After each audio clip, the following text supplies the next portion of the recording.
Mga Periscopers natin, hello po sa inyong lahat. Enjoy watching. Enjoy. Partner! Eto na! Nagpaparamdam na naman. Ang ating Mahiwagang Gurnay.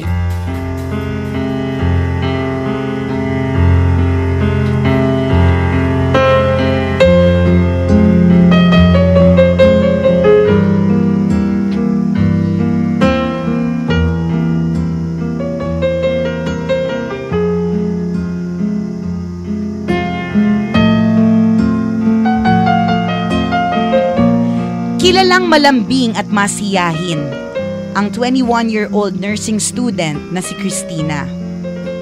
Kapag bad trip ang araw mo, siya ang gugustuhin mong makasama dahil ang makinang niyang mga ngiti at maaliwalas na disposisyon sa buhay ay tiyak na kukumpleto ng iyong umaga. Bukod dito ay isa ring mapagmahal na anak ang dalagang si Christina. Sinisikap niya na laging maiparamdam ang pagpapahalaga sa kanyang mga magulang. Hello mama, busy ka ba? Sabi ni Christina habang kausap ang ina sa telepono. Oh, bakit anak? May problema ba? Hindi ba't may klase ka ngayon? Bakit napatawag ka? Tanong ng ina ni Christina. Mga nanay talaga. No. Pag tinatawagan, nagtataka ba tumatawag? Pag hindi tinatawagan, nagtatampo. Ano ba? Saan na kami lulugar? Saan? Oh, bakit anak? May problema ba? Hindi ba't may klase ka ngayon? Bakit napatawag ka? Tanong ng ina ni Christina. Wala lang po. Namimiss lang kita. Ma, thank you ah. Sobrang proud ako dahil ikaw ang naging mami ko. Malambing na sabi ni Christina. Thank you din anak ha, dahil hindi mo pinapasakit ang ulo ko. Napakaganda mong ehemplo sa mga kapatid mo dahil mabait ka at napakasipag mong mag-aral. O sige na, at baka nakakaabala na ako sa klase mo. I love you anak at mag-ingat ka sa pag-uwi mo ha. Bili ng ina ni Christina. Thank you mama, mahal na mahal kita. Sagot ni Christina. Ito na marahil ang pinakamasarap na pag-uusap ng mag-ina sa telepono. Ilang araw bago maganap ang isang pangyayari na magpapabago ng kanilang buhay. Nako, kaya ayun. September 22, 2013. Pauwi na si Christina galing sa library nang mabundol siya ng isang rumaragasang sasakyan habang nakasakay siya sa bisikleta. Walang kamalay-malay ang ina ni Christina sa sinapit ng anak. Na halos isang bloke lang ang layo mula sa pinangyarihan. Makalipas ang ilang oras, ay isang tawag ang natanggap niya mula sa ospital. Hello ma'am. Na-aksidente po ang anak ninyo. Kailangan niyo pong pumunta agad dito sa ospital. Hanggang ngayon po ay wala pa ring malay ang pasyente. Tinakbuhan ho siya na nakabundol sa kanya. Mabuti na lang po at may nagdala agad sa kanya dito. Sabi ng nurse sa telepono.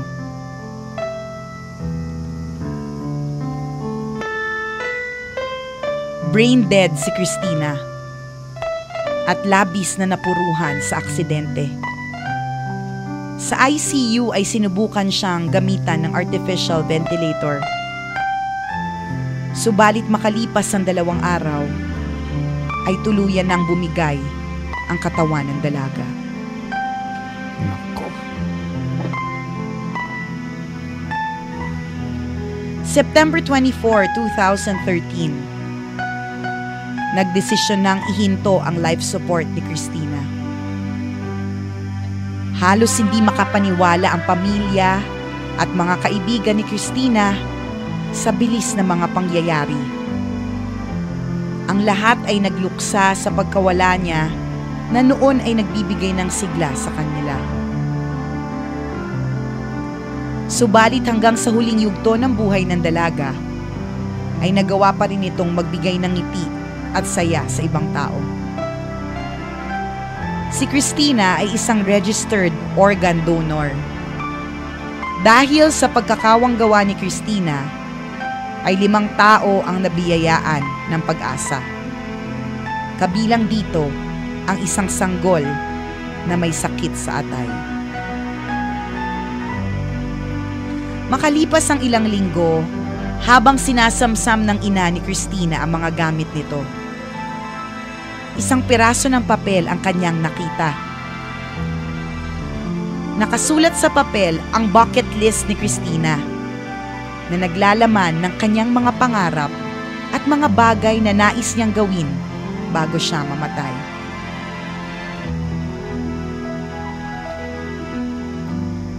Kabilang dito ang makapamasyal sa iba't ibang lugar, magkaroon ng sariling negosyo, makasakay sa hot air balloon, matutong makapagpalipad ng eroplano, at marami pang iba. Habang binabasa ang listahan, ay hindi maiwasan ng ina ni Christina ang mapaluha. Lalo na mabasa niya na isa sa mga pinapangarap ni Christina ang makapagligtas ng buhay ng ibang tao. Nakakalungkot isipin na karamihan sa mga nakalista sa bucket list ni Christina ay hindi na niya matutupad. Dahil dito, ay bumuo ng isang misyon ang ina ni Christina. Nais niya na tuparin ang mga nakalista sa bucket list ng kanyang anak. Ipinost nito sa Facebook ang kanyang hangarin at hinikayat ang mga kaibigan nito na makibahagi sa misyon. Ilang buwan na nakalipas, isang matandang babae ang kumontak sa ina ni Christina. Ang matandang babae ang siyang mapalad na recipient ng puso na dinonate ni Christina. Wow! At bilang pasasalamat, ipinangako nito sa ina ni Christina na sisikapin nitong ituloy ang naudlot na mga pangarap ng dalaga. Makikibahagi siya sa pagtupad ng bucket list ni Christina sa abot ng kanyang makakaya. Sa ngayon, ilan sa mga nasa listahan ni Christina ang natupad na ng matandang babae. Kabilang dito ang pagsakay sa kamelyo at pag-aaral kung paano magpalipad ng eroplano. Nang kumalat sa social media ang istorya ni Christina, ay napakaraming tao sa buong mundo ang nakibahagi na rin sa pagtupad sa bucket list nito.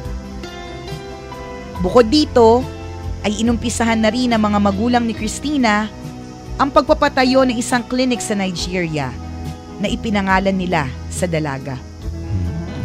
Sa tulong ng mga kaibigan na taga-suporta, ay nailunsad din ang isang foundation na naglalayong magpaaral ng mga mahihirap na gustong mag-nurse gaya ni Christina.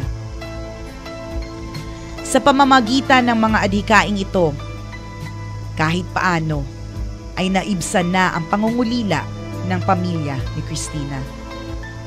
Nabigyan na rin ng hustisya ang pagkamatay ng dalaga dahil hinaharap na ng drunk driver na nakasagasa kay Christina ang 7 taong parusa ng pagkakakulong ng walang piyansa. Sa kwentong ito ay makikita natin na sadyang maikli lang ang buhay ng tao. At gaya ni Christina, lahat tayo ay may kakayanang pumili kung sasayangin lang ba natin sa walang kabuluhang bagay ang ating buhay o gagawin natin itong kapaki-pakinabang at puno ng kulay. Ang kwentong ito ay hango sa tunay na buhay ni Christina Chesterman, isang butihing anak, kaibigan, at organ donor ng California, USA. Bakit kasi kung sino yung, alam mo, yung gumagawa ng mabuti sa kapwa, kung sino yung mabait sa nanay. Correct. So yung kinukuha agad ni Lord. Sila yung maaga namamatay. Ayan, kaya alam na this part. Mukhang magtatagal tayo hanggang 152 years old. Alam mo, nararamdaman mo ba nga haba ang buhay mo? na feel ko, partner. Kasi hindi tayo kagaya ni Christina.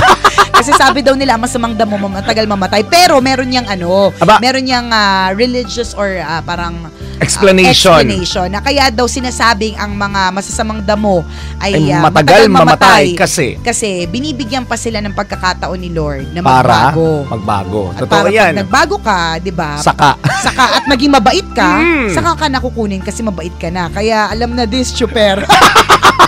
May chance pa tayo magbago. Yun ang call ng story ito. Yun po talaga yun. 'Di ba? Ang sakit sa puso, ang bigat, ang tindi.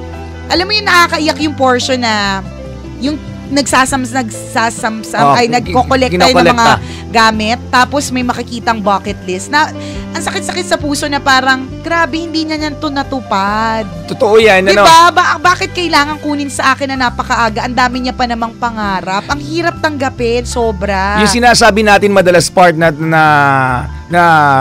everything you do bounces back to you. Totoo naman lahat ng ginawa niyang kabutihan bumalik sa kanya. Correct. Kaya lang patay na siya.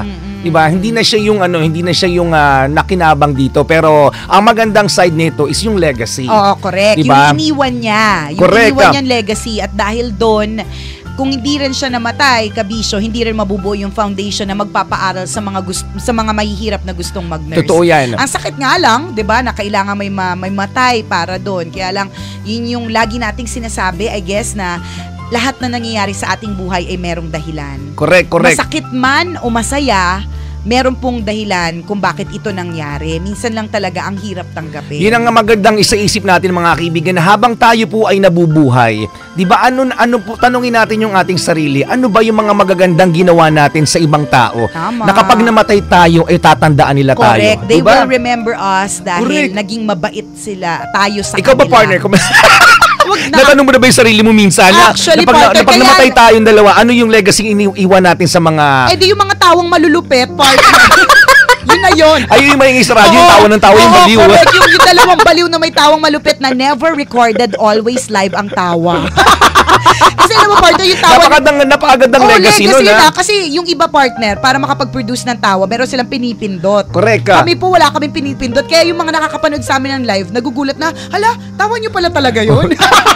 Oo, wala kaming pinipindot. Kaya nga kapag wala kaming boses, paus kami, paus din yung tawa. Diba? Halatang halata. Oo, correct. Diba? Yun yung magandang itanong natin sa ating mga sarili, mga kaibigan. Ikaw, anong legacy ang maiiwan mo? Diba? Hindi naman kailangang makapagpatayo ka rin ng foundation. Tama. Diba? Pero kung ganun, di bongga. Pero ano yung tatatak sa utak ng mga taong maiiwan mo kapag umano ka na? Kapag namatay ka na. Namayapa halimbawa, nasa burol at maraming umaten sa burol mo. At marami ang ang tawag doon, partner, yung nagsasalita. Eulogy. Yung yan. Diba, partner? Ano yung mga sasabihin nila? Totoo yan. Magaganda kaya ang sasabihin nila. Pero syempre, parang wala naman yata nagsabi na masama sa eulogy. Kung hindi, baka batuhin ka ng kabaong. Baka isama ka, isilid ka rin.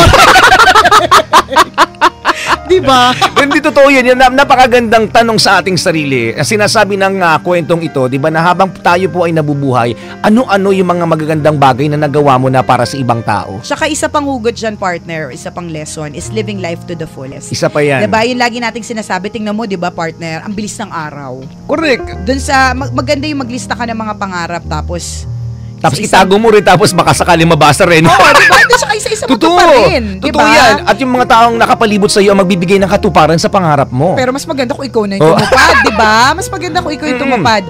At ilan sa mga nasa bucket list ni Christina ay to be in 4 places at one time.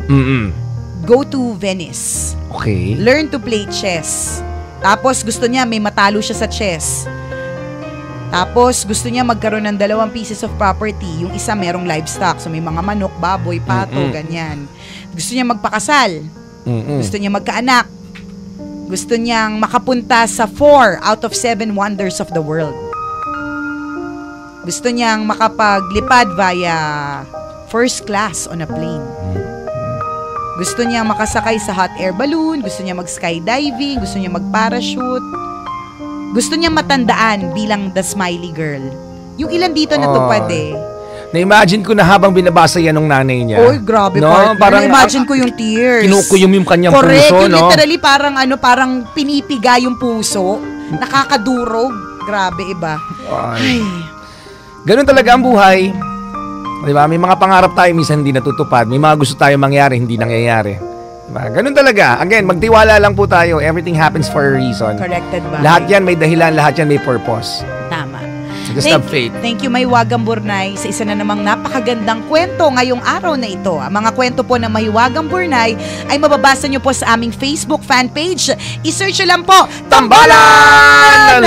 Like at share ng share mga kabisyo para marami rin na ma-inspire sa kwento ni Mahiwagang Burnay. Na-realize ko pala, partner, meron ako nasa bucket list na natupad na. Ano? To ride the bullet train. Wow! And to see Mount Fuji. Wow! Diba? Naku, baka mategi na. Isa natutupad yun nasa bucket list. Ibulong mo na lang sa akin, partner, kung saan nakalagay yung bucket list na yan. Para kapag ka nategi ako, partner, babasahin mo, maiiyak ka. Kasi hindi ko pa natupad yung pupunta ng Paris. Yan, Marami-rami pa? Oo. Ilang pages ba yan?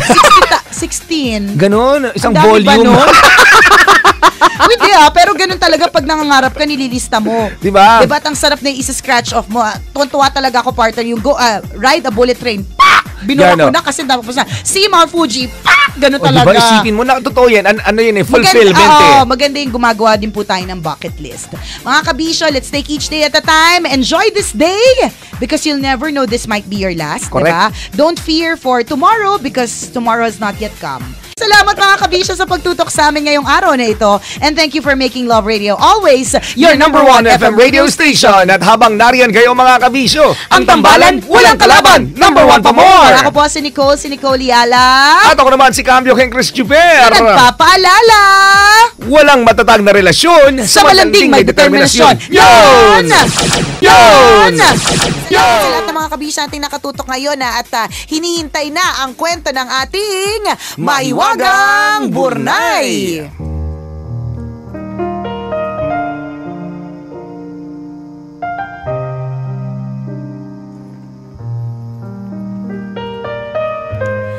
Ipinanganak na premature ang batang si Wilma. Dahilan para lumaki siyang sakitin sa isang mahirap na komunidad sa Tennessee. 4 na taong gulang siya nang magkaroon ng matinding pneumonia at lagnat. Ang komplikasyon sa kalusugan ay nauwi sa pagkaparalisa ng kanyang mga paa. Dahil sa polio ay kinailangang magsuot ng foot brace ng bata. Sinabi ng mga doktor na imposible na siyang makalakad, subalit taliwas ito sa paniniwala ng ina ni Wilma. Sa halip na manlumo, ay patuloy na lamang nitong pinalalakas ang loob ng anak. Wilma, alam mo ba na mahal ka ni God? Pagagalingin ka niya at tutulungan ka niyang maabot ang mga pangarap mo. Sabi ng ina ni Wilma. Mama, pag magaling na ang mga paa ko, tatakbo ko na mabilis. Pangarap ko po na maging pinakamabilis na babaeng runner sa buong mundo. Sabi ng batang si Wilma. Sa edad na siyam ay naglakas loob si Wilma na tanggalin ang braces ng kanyang paa. Inayapak niya sa lupa ang kanyang unang hakbang na ayon sa mga doktor ay hinding-hindi niya magagawa. Sumailalim siya sa therapy sessions at sa edad na 13 ay nagawa niyang makapasok sa kauna-unahang karera na kanyang sinalihan. Wow! Nabiguman siyang maipanalo ang karerang ito, subalit hindi pa rin siya huminto. Sa ikalawa, ikatlo at ika-4 na karera na sinalihan ni Wilma, kulelat pa rin siya. Subalit dahil sa pagtsatsaga, sa isa pang karera na sinalihan ni Wilma ay siya na ang nanguna. Wow! Bawing-bawi Koreka! Sa pagtungtong ng 15 anyos ay nag-aral si Wilma sa Tennessee State University. At dito niya nakilala si Coach Ed. Coach, gusto ko po talaga na maging pinakamabilis na babaeng mananakbo sa buong mundo, sabi ni Wilma. At sumagot si Coach Ed. Alam mo Wilma, dahil sa determinasyon mo ay walang makakapigil sa iyo sa gusto mong mangyari. Huwag kang mag-alala. Tutulungan kita, sagot ni Coach Ed. Dumaan si Wilma sa matinding pagsasanay sa tulong ni Coach Ed. Matapos ang mahabang panahon ng pagsasanay, ay dumating na ang pinakahihintay na oportunidad ni Wilma. Ang mahanay sa pinakamagagaling na manlalaro sa Olympics. Wow, Olympics level. Olympics? Dating may Parang polio. level nga ako, partner. Hirapan ako makapasok eh. Bongga. Ito, Olympics. Olympics. Ang pinakamatinding makakatunggali ni Wilma ay ang German sprint diva na si Huta Heine.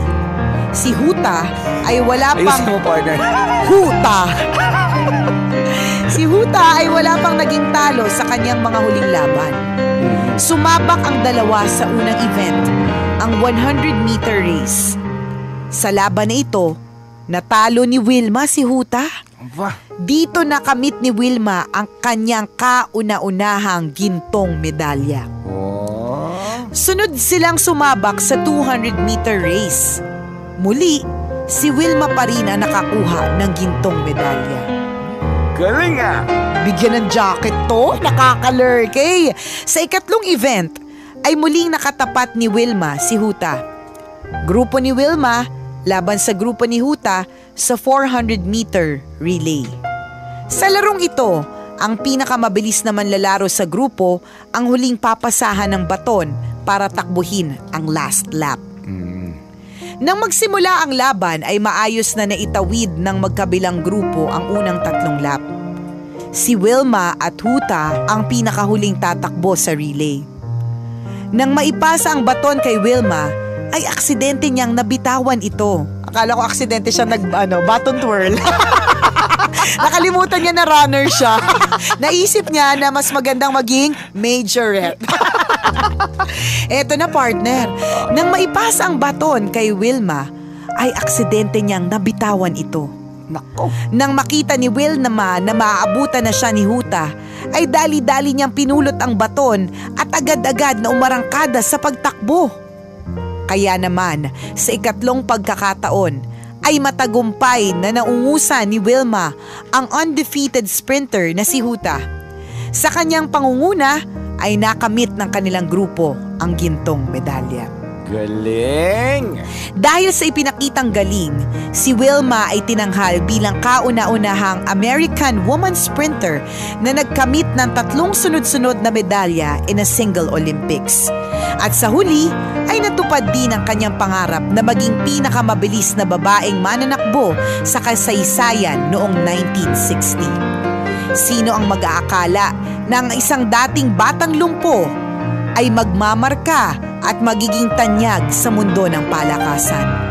Isang patunay na sadyang walang makakapigil sa isang taong positibo sa buhay at pursigidong magtagumpay. Tama. Ang bongga, no? Ang kwentong ito ay hango sa tunay na karanasan ni Wilma Rudolph, isang African-American track and field sprinter na tinanghal bilang fastest woman in the world noong 1960. Ikinalungkot ng marami ang kanyang pagpanaw dahil sa sakit na cancer noong 1977. Subalit mananatiling nakatatak sa kasaysayan ang katangi-tanging inspirasyon na ipinamana niya sa mundo ng palakasan. Ang galing eh. Ulitin mo nga, partner, yung last line, yung may tagumpay dyan. Tinatamad ako. Alin? Alin last line? Sa buhay, basta ikaw. Isang patunay na sadyang walang makakapigil sa isang taong positibo sa buhay at porsigidong magtagumpay. Tama. Bongga! Determination is the key, kabisyo. Correct ka. Kung meron ka talagang pangarap, anuman ang flaws na meron ka sa katawan, huwag mong hayaang maging hadlang ang mga flaws na ito o ang kapansanan mo na makamit ang pangarap mo sa buhay. Galing, no? Parang, who would have Paano, thought, no? Diba yung parang ang sinabi ng mga doktor hindi ka na makakalakad, hindi mo nga yan maitatapak diba? Tama. Pero, sino mag-aakala? Na Walang- hindi niya lang basta naitapak, partner. Ipanalo niya, naitakbo niya. Naitapak niya sa Olympics track and field, grounds, di ba? Totoo yan. Napakagaling. Alam niyo po mga kabisyo, favorite namin ni Christopher yung mag-share ng ganitong mga klaseng kwento sa Maywagang Burnay. Kasi lahat po tayo may mga struggles pagdating sa sa ating mga goals. Correct, Diba? correct. Lahat tayo may mga fears pagdating sa ating mga pangarap, di ba? Totoo yan. Kumaga, huwag nating hayaan ang mga fears na ito maging hadlang para hindi natin ituloy ang ating pangarap. Napakaganda, gustong-gusto natin yung fighting spirit dito ni Wilma. Ni Wilma, ang galing eh. Isipin nyo, mga kaibigan, siya yung taong hirapang-hirapan ng lumakad. Pero yung determination niya, yung kanyang fighting spirit na kakayanin ko to, uumpisahan ko sa pagtapak, uumpisahan ko sa pagtakbo ng pakonti-konti. At kapag nagawa ko niyan, walang pwede makapigil sa akin na makatakbo hanggang sa Olympics. Isipin mo yun, partner, yung di ba? fighting spirit niya, hindi na talaga natitinag. Kumbaga may bangs ka nandyan lagi. Humangin man ng malakas, bangs pa rin. Isipin mo yung partner, 1960s pa lang pala, uso ng pa-baby girls. Kasi yun yung linya ni Wilma eh. Wala makakapigil sa amin, di ba?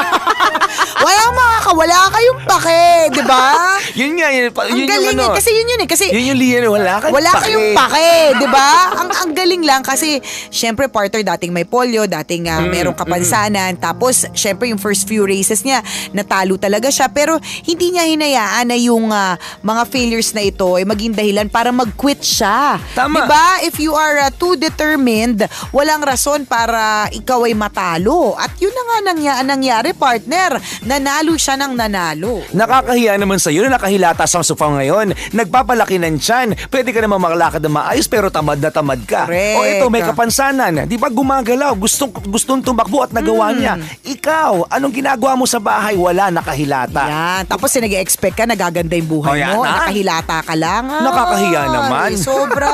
Kakahiya ka, maya ka sa balat mo. It's full of fungi.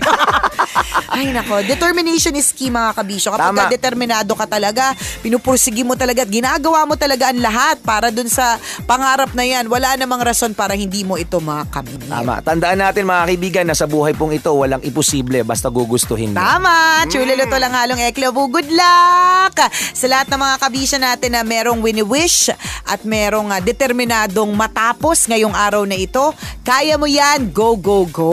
Tama. Fight, fight, fight. Go, go, go. Tiwala lang. Yan. Salamat sa lahat ng mga kabisyo nating patuloy na inaantabayanan ang kwento ng ating Mahiwagang Burnay. Ang mga kwento po ng Mahiwagang Burnay ay mababasa nyo po sa aming Facebook fan page. I-search lang po, Tambalan! Like na like, share ng share para marami rin ang ma-inspire sa kwento ni Mahiwagang Burnay. At December 1 na bukas. Uy! Ikaw ba nakapag-Christmas shopping ka na, partner? Ha? Nakapag-shopping ka? Wala. Ano ako ngayon this year? Deadma. Deadma? Oo. Ay, wala pa yung Christmas bonus natin. Pag dumating yung Christmas bonus natin. Yan, masasagot ko na yung tanong na yan. We enjoy shopping mga kaibigan. Hinay-hinay lamang po sa paggastos ha. At saka maghanap kayo ng mga sale. Tama. Alam niyo po mga kabisyo, talagang ang laking bagay ng maititipid ninyo kapag sa sale kayo naghanap. Kahit ba sabihin mong nakakatamad kasi ang dami-daming tao, kailangan mong halukayin ng mga bagay-bagay. Pero ang laki, yung maititipid mo na 300, 400, 500 pesos, pwede mo ng pangkain o pambili ng isa pang regalo. Correct. Oh, magandang tip yan, kabisyo. At isa pang magandang tip, pagkatanggap mo ng Christmas bonus, huwag mo nang basta lustay ng pera. Pag-isipan muna. Tama, di ba? Iplano. Tama. I-budget. Correct. Ha? Go, go, go mga kabisyo. Maraming salamat sa pagtutok sa amin ngayong araw na ito. And thank you for making Love Radio always your number one FM radio station. At habang nariyan kayo mga kabisyo, ang tambalan, walang kalaban. Number one pa more. Ako po si Nicole Yala. At ako naman si Cambio King Chris Chuper. Na nagpapaalala, walang matatag na relasyon sa malanding may determinasyon. Yan! Yan! Eto na! Nagpaparamdam na naman! Ang ating Mahiwagang Burnay!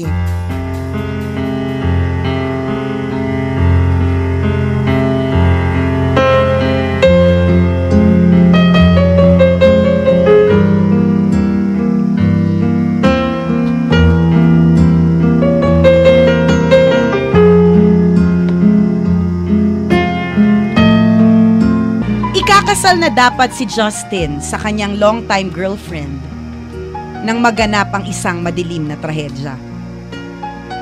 Ang babaeng pakakasalan niya ay walang awang pinaslang. Tila gumuho ang mundo ni Justin nang mangyari ang insidente. Matagal na panahon ang binilang bago niya natanggap ang biglaang pagkawala ng pinakamamahal niya. Saksi ang ina ni Justin sa dinaraan ng paghihirap ng kanyang anak.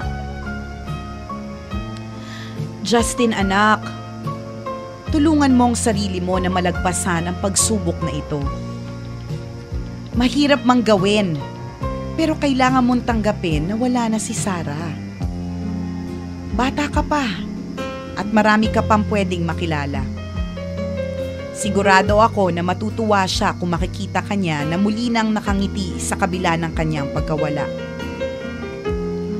Paglabanan mo naman ang lungkot mo, anak. Ipagpatuloy mo ang masayang buhay na meron ka noon nung kasama mo pa si Sarah. Sabi ng ina ni Justin. Nang marinig ang payo ng ina, ay pinilit na umahon ni Justin sa pagkakalugmok. Nagdesisyon siya na iwan na ang anino ng nakaraan at nagsimula muling hanapin ang sarili. Makalipas ang ilang taon ay tuluyan nang nakalaya si Justin sa bakas ng kahapon. Yes, ang drama naman ni Justin. Hugot eh. Muli na nakalaya sa bakas ng kahapon. Lalim eh, no? At lalo pang nagliwanag ang kanyang kinabukasan nang makilala niya si Amy.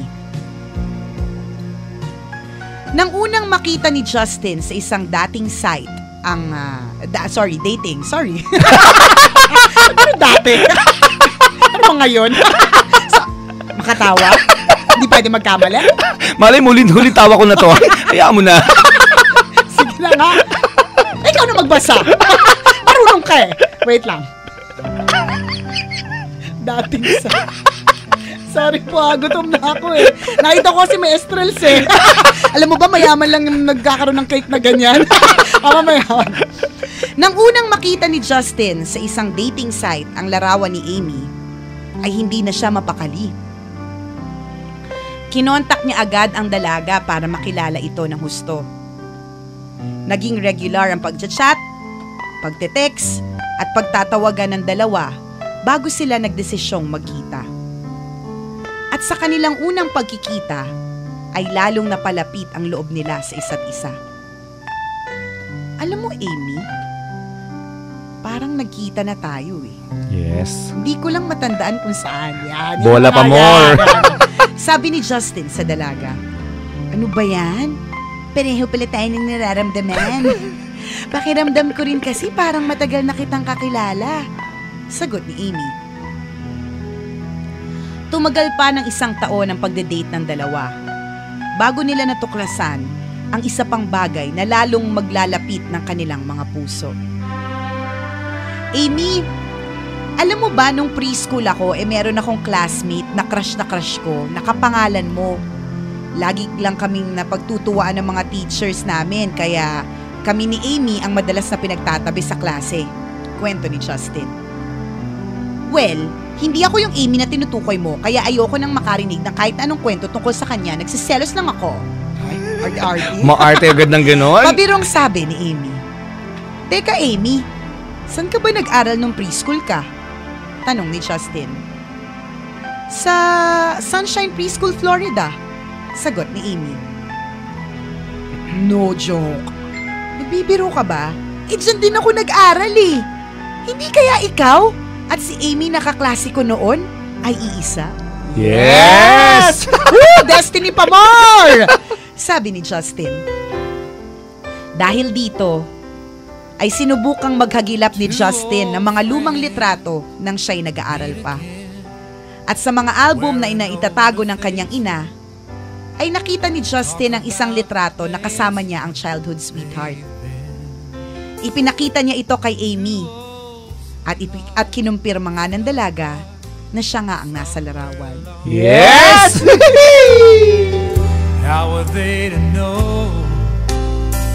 Someday they meet again and have a need for more than reminiscent.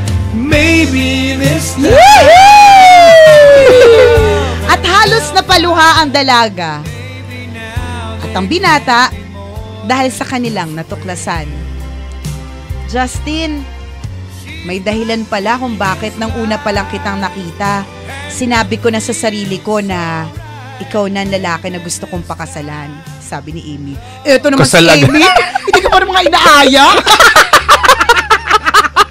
Na-discover nyo pa lang naman na. May mga ganyan ka na. I love you na ba sa'yo? Kasalan agad. Ako rin, Amy.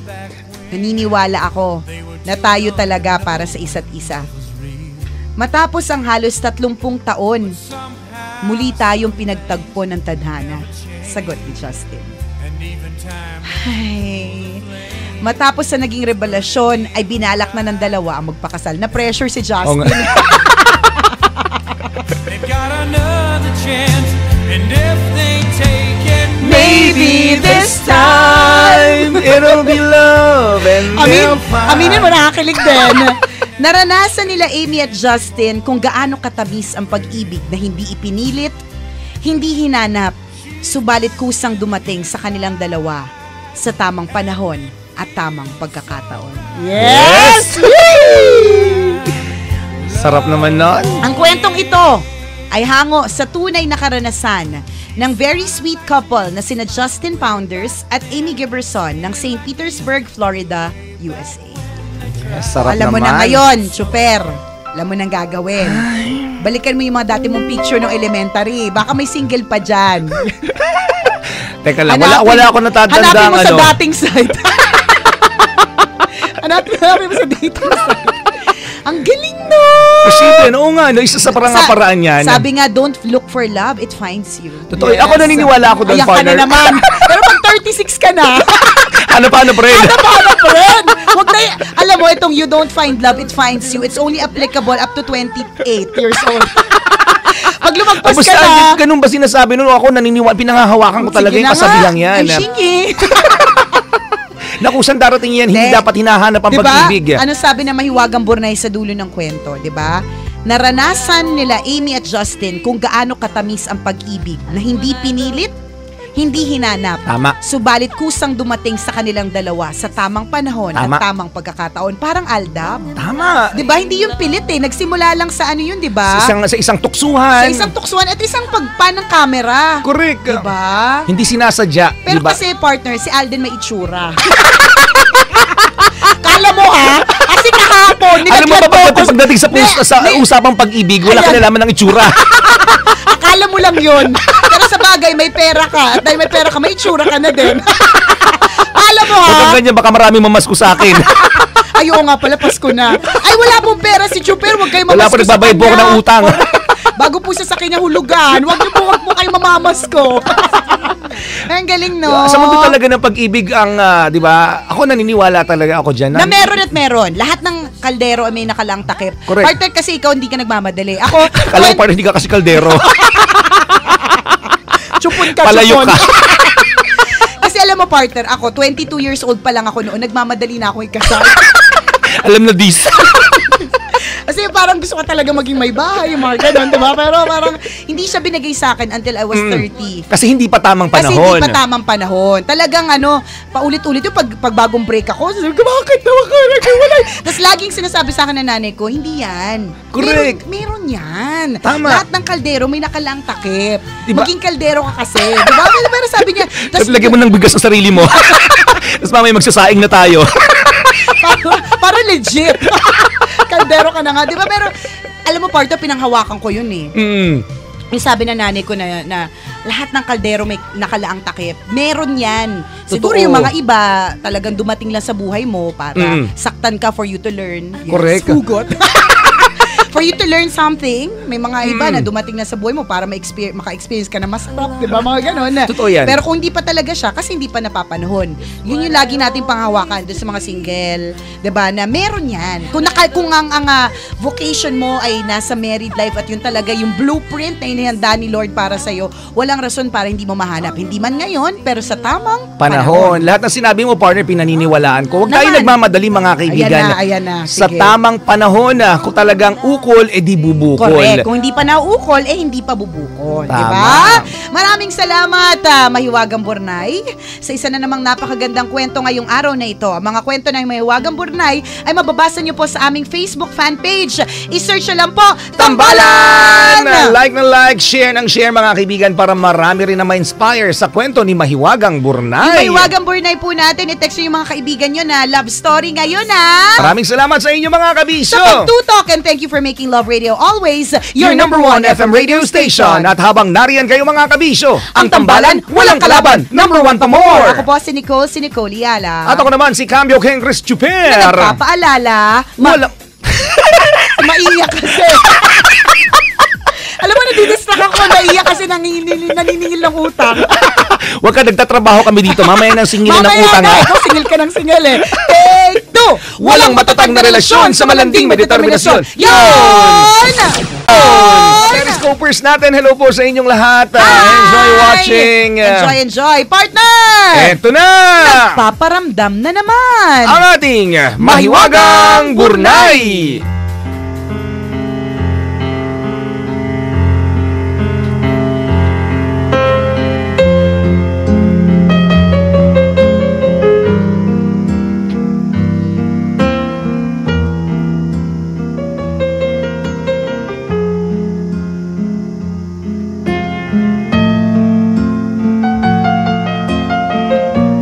Kilalang malambing at masiyahin ang 21-year-old nursing student na si Christina. Kapag bad trip ang araw mo, siya ang gugustuhin mong makasama dahil ang makinang niyang mga ngiti at maaliwalas na disposisyon sa buhay ay tiyak na kukumpleto ng iyong umaga. Bukod dito ay isa ring mapagmahal na anak ang dalagang si Christina. Sinisikap niya na laging maiparamdam ang pagpapahalaga sa kanyang mga magulang. Hello mama, busy ka ba? Sabi ni Christina habang kausap ang ina sa telepono. Oh, bakit anak? May problema ba? Hindi ba't may klase ka ngayon? Bakit napatawag ka? Tanong ng ina ni Christina. Mga nanay talaga. Pag tinatawagan, nagtataka ba tumatawag? Pag hindi tinatawagan, nagtatampo. Ano ba? Saan na kami lulugar? Kaya saan? Oh, bakit anak? May problema ba? Hindi ba't may klase ka ngayon? Bakit napatawag ka? Tanong ng ina ni Christina. Wala lang po. Namimiss lang kita. Ma, thank you ah. Sobrang proud ako dahil ikaw ang naging mami ko. Malambing na sabi ni Christina. Thank you din anak ha, dahil hindi mo pinapasakit ang ulo ko. Napakaganda mong ehemplo sa mga kapatid mo dahil mabait ka at napakasipag mong mag-aral. O sige na, at baka nakakaabala na ako sa klase mo. I love you anak at mag-ingat ka sa pag-uwi mo ha. Bili ng ina ni Christina. Thank you mama, mahal na mahal kita. Sagot ni Christina. Ito na marahil ang pinakamasarap na pag-uusap ng mag-ina sa telepono. Ilang araw bago maganap ang isang pangyayari na magpapabago ng kanilang buhay. Nako, kaya ayun. September 22, 2013. Pauwi na si Christina galing sa library nang mabundol siya ng isang rumaragasang sasakyan habang nakasakay siya sa bisikleta. Walang kamalay-malay ang ina ni Christina sa sinapit ng anak. Na halos isang bloke lang ang layo mula sa pinangyarihan. Makalipas ang ilang oras, ay isang tawag ang natanggap niya mula sa ospital. Hello ma'am. Na-aksidente po ang anak ninyo. Kailangan niyo pong pumunta agad dito sa ospital. Hanggang ngayon po ay wala pa ring malay ang pasyente. Tinakbuhan ho siya na nakabundol sa kanya. Mabuti na lang po at may nagdala agad sa kanya dito. Sabi ng nurse sa telepono.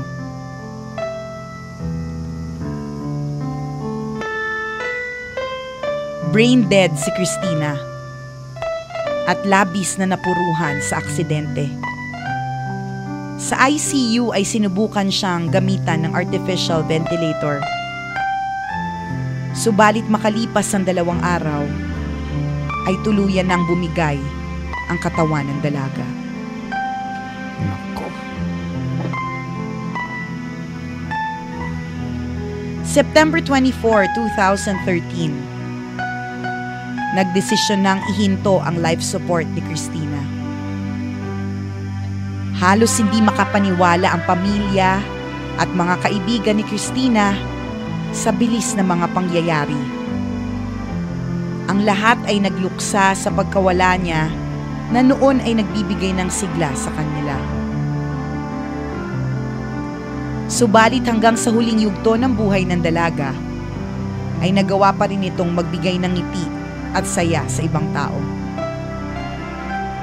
Si Christina ay isang registered organ donor. Dahil sa pagkakawang gawa ni Christina, ay 5 tao ang nabiyayaan ng pag-asa. Kabilang dito ang isang sanggol na may sakit sa atay. Makalipas ang ilang linggo, habang sinasamsam ng ina ni Christina ang mga gamit nito, isang piraso ng papel ang kanyang nakita. Nakasulat sa papel ang bucket list ni Christina na naglalaman ng kanyang mga pangarap at mga bagay na nais niyang gawin bago siya mamatay.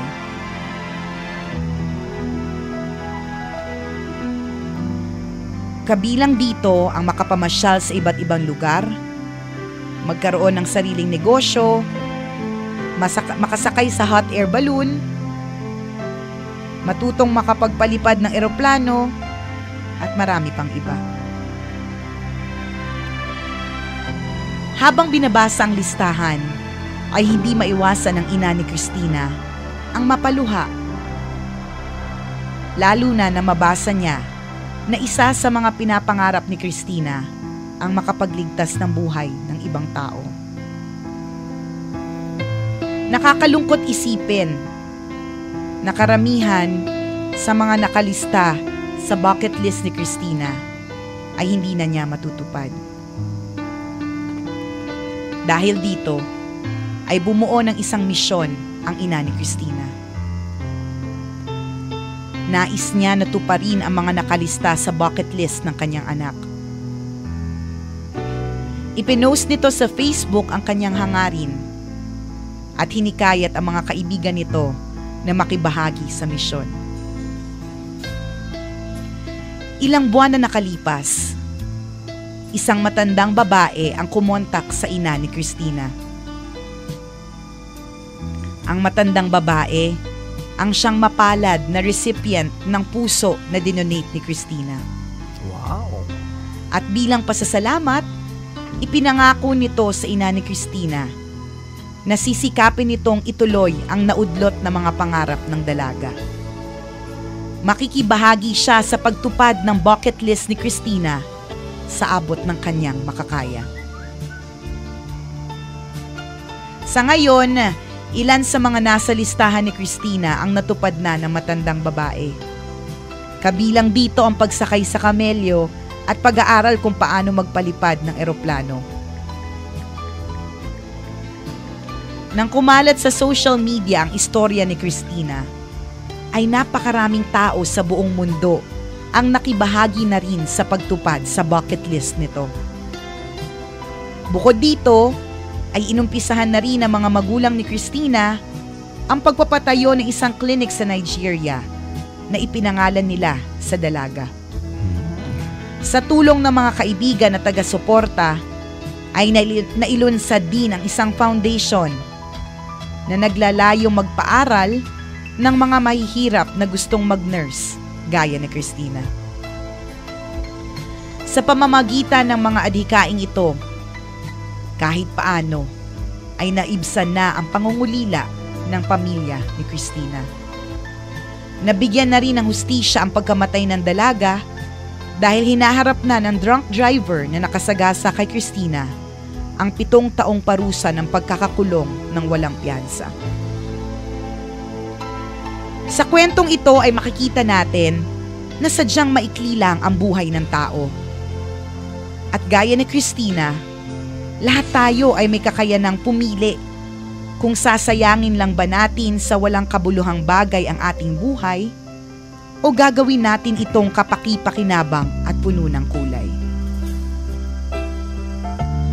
Ang kwentong ito ay hango sa tunay na buhay ni Christina Chesterman, isang butihing anak, kaibigan, at organ donor ng California, USA. Bakit Bigat kasi kung naman. sino yung, alam mo, yung gumagawa ng mabuti sa kapwa, kung sino yung mabait sa nanay. Correct. So yung kinukuha agad ni Kung Lord. sino yung maaga namamatay. Ayan, kaya alam na this part. Alam Mukhang na this magtatagal tayo hanggang 152 years old. Alam mo, Nararamdaman mo ba nga haba ang buhay mo? feel na feel ko, partner. Kasi hindi tayo kagaya ni Christina. Kasi sabi daw nila, masamang damo, matagal mamatay. Pero meron niyang Aba. meron niyang religious or parang Explanation. na kaya daw sinasabing ang mga masasamang damo ay Ay, matagal mamatay kasi binibigyan pa sila ng pagkakataon ni Lord na para magbago. magbago. At Totoo para yan. pag nagbago ka, 'di ba? Saka. At maging mabait ka, saka ka nakukunin kasi mabait ka na. Kaya alam na this, chuper. May chance pa tayo magbago. Yun ang call ng story ito. Yun po talaga yun. 'Di ba? Ang sakit sa puso, ang bigat, ang tindi. Alam mo yung nakakaiyak yung portion na yung nagko-collect tayo ng mga gamit, tapos may makikitang bucket list na ang sakit-sakit sa puso na parang grabe, hindi niya yan to natupad. Totoo yan. Diba? Bakit kailangan kunin sa akin na napakaaga? Ang dami niya pa namang pangarap. Ang hirap tanggapin, sobra. Yung sinasabi natin madalas part na everything you do bounces back to you. Totoo naman lahat ng ginawa niyang kabutihan bumalik sa kanya. Correct. Kaya lang patay na siya.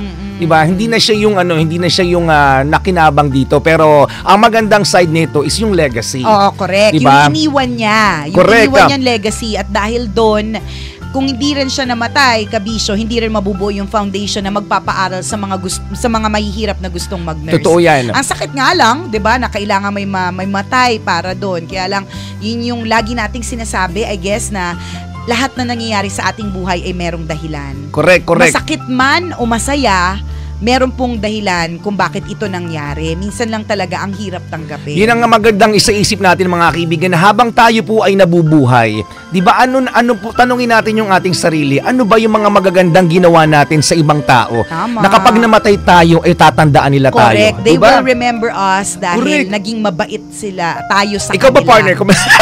Wag na. Natanong mo na ba yung sarili mo minsan? Actually, partner, na pag kaya- namatay tayong dalawa, ano yung legacy iniwan natin sa mga... Eh di yung mga tawang malulupit, partner. Yun na yun. Ayun yung maingay sa radyo, yung tawa ng tawa, yung baliw. Correct. Yung dalawang baliw na may tawang malupit na never recorded, always live ang tawa. Kasi alam mo, partner, yung tawa... Napakagandang legacy nun, yun ha? Kasi yung iba, partner, para makapag-produce ng tawa, meron silang pinipindot. Correct ka. Kami po, wala kaming pinipindot. Kaya yung mga nakakapanood sa amin ng live, nagugulat na, hala, tawa nyo pala talaga yun. Oo, na wala kaming pinipindot. Kaya nga kapag wala kaming boses, o paus kami, paus din yung tawa. Diba? Halatang halata. Oo, correct. O, diba? Yun yung magandang itanong natin sa ating mga sarili, mga kaibigan. Ikaw, Anong legacy ang maiiwan mo, 'di ba? Hindi naman kailangang makapagpatayo ka rin ng foundation Tama. or 'di ba? Pero kung ganoon di bongga. Pero ano yung tatatak sa utak ng mga taong Correct. maiiwan mo kapag umano ka na? kapag namatay ka na, Namayapa ka halimbawa na. nasa burol at maraming umaten sa burol At mo. marami ang ang tawag doon, partner, yung nagsasalita, magsasalita. eulogy, yung Yan, sa yan, eulogy, yan. 'di ba, partner? Ano yung mga sasabihin nila? Totoo yan. Magaganda kaya ang sasabihin nila. Pero syempre parang wala naman yata nagsabi na masama sa eulogy, kung hindi baka batuhin ka ng kabaong. Baka isama ka, isilid ka rin. Di ba? Hindi totoo yan. Napakagandang tanong sa ating sarili. Sinasabi ng kwentong ito, di ba, na habang tayo po ay nabubuhay, ano-ano yung mga magagandang bagay na nagawa mo na para sa ibang tao? Tsaka isa pang hugot dyan, partner, isa pang lesson is living life to the fullest. Isa pa yan. Diba? Yung lagi nating sinasabi, tingnan mo, diba, partner, ang bilis ng araw. Correct. Dun sa, maganda yung maglista ka ng mga pangarap, tapos Itago mo rin, tapos baka sakali mabasa rin. Oo, diba? Doon sa isa-isa mo pa rin. Totoo Diba? yan. At yung mga taong nakapalibot sa iyo ang magbibigay ng katuparan sa pangarap mo. Pero mas maganda kung ikaw na yung tumupad, di ba? Mas maganda kung ikaw yung tumupad. At ilan sa mga nasa bucket list ni Christina ay to be in 4 places at one time. Go to Venice. Okay. Learn to play chess. Tapos gusto niya may matalo siya sa chess. Tapos gusto niya magkaroon ng 2 pieces of property. Yung isa merong livestock. So may mga manok, baboy, pato, ganyan. Gusto niya magpakasal. Gusto niya magkaanak. Gusto niyang makapunta sa 4 out of 7 wonders of the world. Gusto niyang makapaglipad via first class on a plane. Gusto niya makasakay sa hot air balloon, gusto niya mag-skydiving, gusto niya mag-parachute. Gusto niya matandaan bilang the smiley girl. Yung ilan dito natupad eh. Na-imagine ko na habang binabasa yan ng nanay niya. Oy, grabe partner. Parang Na-imagine ko yung tears. Kinukuyom yung kanyang Correct, puso, yung no? literally parang pinipiga yung puso. Nakakadurog. Grabe, iba. Ay. Ganun talaga ang buhay. Diba? May mga pangarap tayo, minsan hindi natutupad. May mga gusto tayo mangyari, hindi nangyayari. Diba? Ganun talaga. Again, magtiwala lang po tayo. Everything happens for a reason. Corrected ba? Lahat yan may dahilan, lahat yan may purpose. Tama. Just have faith. Thank you, Mahiwagang Burnay, sa isa na namang napakagandang kwento ngayong araw na ito. Ang mga kwento po ng Mahiwagang Burnay ay mababasa nyo po sa aming Facebook fan page. I-search nyo lang po, Tambalan! Like at share ng share mga kabisyo para marami rin na ma-inspire sa kwento ni Mahiwagang Burnay. Na-realize ko pala, partner, meron ako nasa bucket list na natupad na. Ano? To ride the bullet train Wow! and to see Mount Fuji. Wow! Diba? Naku, baka mategi na. Isa natutupad yun nasa bucket list. Ibulong mo na lang sa akin, partner, kung saan nakalagay yung bucket list na yan. Para kapag ka nategi ako, partner, babasahin mo, maiiyak ka. Kasi hindi ko pa natupad yung pupunta ng Paris. Yan, Marami-rami pa? Oo. Ilang pages ba yan? 16. Ganon, isang Ang dami ba volume. nun? Hindi pero ganun talaga pag nangangarap ka, nililista mo. Diba? Diba? At ang sarap na isa-scratch off mo. Tuwa talaga ako, partner, yung ride a bullet train. Pak! Binuha ko na kasi dapat ko sa see Mount Fuji. Pak! Ganun talaga. Diba, isipin mo na, totoo yan. Ano yun fulfillment maganda yung gumagawa din po tayo ng bucket list. Mga kabisyo, let's take each day at a time. Enjoy this day because you'll never know this might be your last. Correct. Diba? Don't fear for tomorrow because tomorrow has not yet come. Salamat mga kabisyo sa pagtutok sa amin ngayong araw na ito. And thank you for making Love Radio always your number one FM radio station. At habang nariyan kayo mga kabisyo, ang tambalan, walang kalaban, number one pa more. Ako po si Nicole Yala. At ako naman si Cambio King Chris Juper. Nagpapaalala, walang matatag na relasyon sa malanding may determinasyon. Yun! Yun! Yun!